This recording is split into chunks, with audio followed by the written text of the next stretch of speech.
them said, I love Chavez, I love socialism, but I'm mad at Nicolas Maduro. I'm mad at the United Socialist Party. We have problems of corruption, and yes, it's because of the U.S. Yes, we know they're dropping the oil prices. We don't think the United Socialist Party is we don't think they're handling the situation the right way. The term that was used to describe what happened was actually, they called it a voto castigo. It was a punishment vote. Basically, people weren't voting for the Democratic Roundtable because they agreed with them. They were voting against Maduro because they were upset with the situation in the country. So now the Venezuelan National Assembly is controlled by the opposition. But the opposition, the MUD, they realized that there's a big gap between the people who voted for them and themselves. And this is a big problem. And I guess a lot of people expected that when the MUD would take office, that they would just immediately, just gradually start to kind of roll back and block Bolivarianism. But actually they haven't done that at all. They've actually seemed determined at this point to provoke some kind of civil war. The first thing that they did is in the National Assembly, there are huge portraits of Hugo Chavez. But there's another portrait there also of Bolivar, who's like the national hero. He's like the George Washington, or I guess you could say the Martin Luther King Jr. of Venezuela. And the first thing they did is remove those pictures.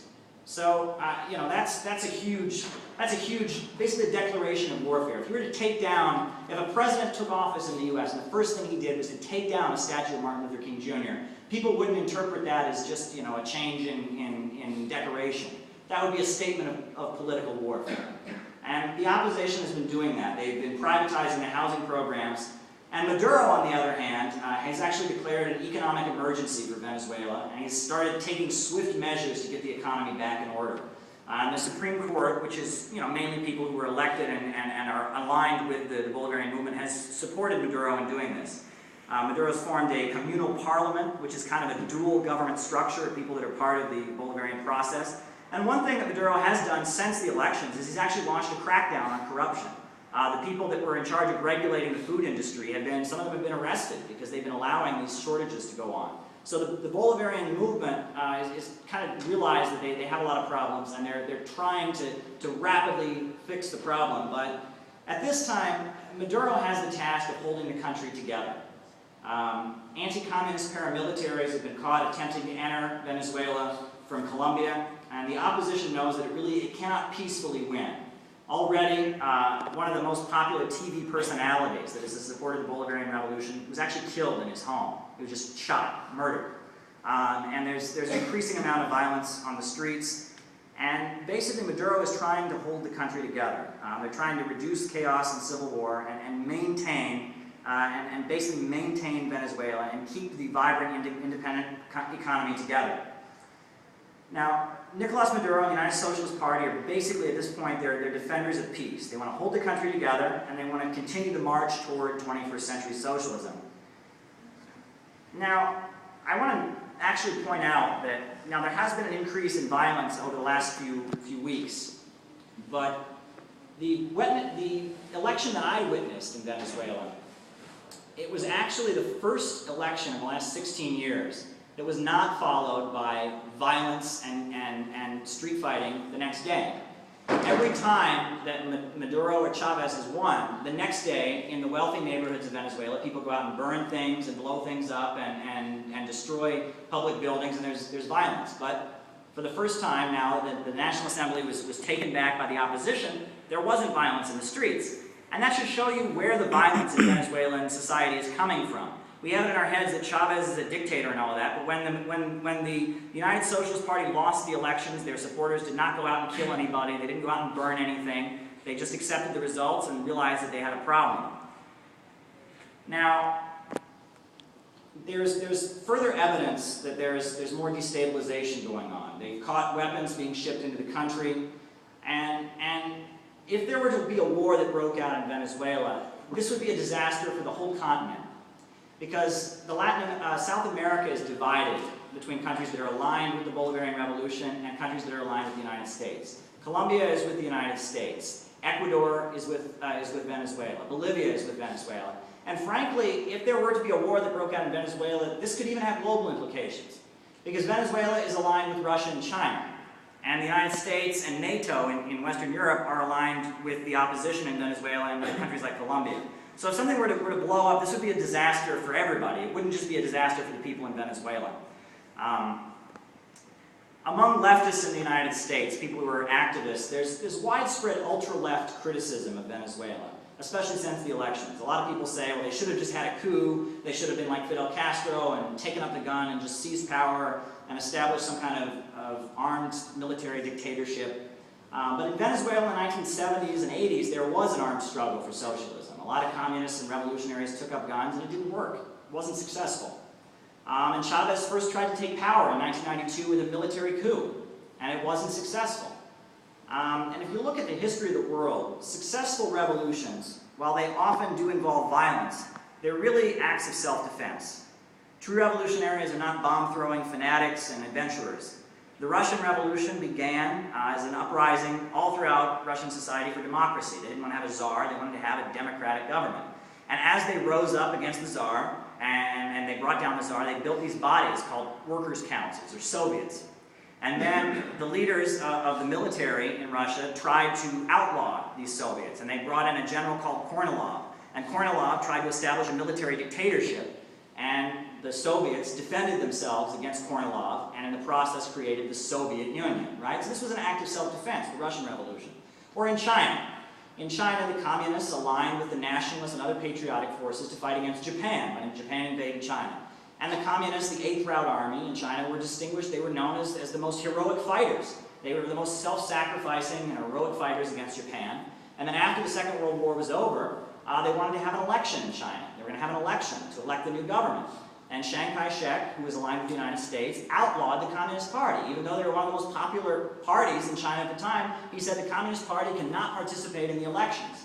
And so when the Chinese Communist Party, when they went out and had demonstrations and protests demanding the right to be in the elections, the police and the military went and shot them down. So then the people of China rose up and defended themselves, and that's how we got modern China, the People's Republic of China. That's what it comes out of. The Chinese Revolution was also an act of self-defense.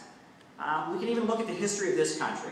You know, we've had 2 great revolutions here in this country. The first revolution was the revolution against the British Empire. The second revolution was the Civil War. We call it the Civil War, but it was really the Second American Revolution. Abraham Lincoln was elected democratically, and he was not an abolitionist. He did not want to abolish slavery, but he took power on a platform of simply restraining slavery. He said that the new states that were coming into the U.S. in the West, they were not going to be slave states. They could have slavery in the South, but the new states coming in could not be slave states. And furthermore, Abraham Lincoln said that northern states didn't have to cooperate with the fugitive slave law. If slaves escaped from the southern states and went to the north, the northern states were not obligated to arrest them and take them back to the South. That's all Abraham Lincoln said. But the slave owners were so threatened by that they took up arms and they became violent. And so Abraham Lincoln had to defend democracy by building a coalition. And it wasn't just the U.S. military. The slaves themselves all throughout the South stopped working. Probably the biggest strike we've ever had in this country was all throughout the South. Slaves stopped working and refused to work when the Civil War broke out.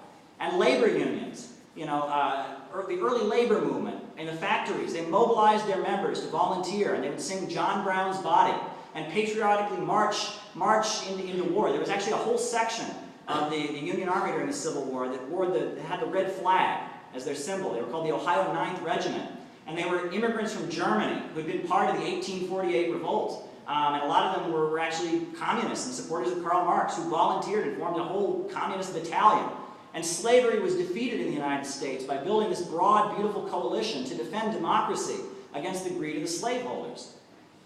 That's how revolutions actually happen. Revolutions are not acts of adventurous violence. They're not people going out and saying, I'm going to force my will on society with violence. That's what extremists and fascists and right-wingers do. True revolutions begin as an act of self-defense.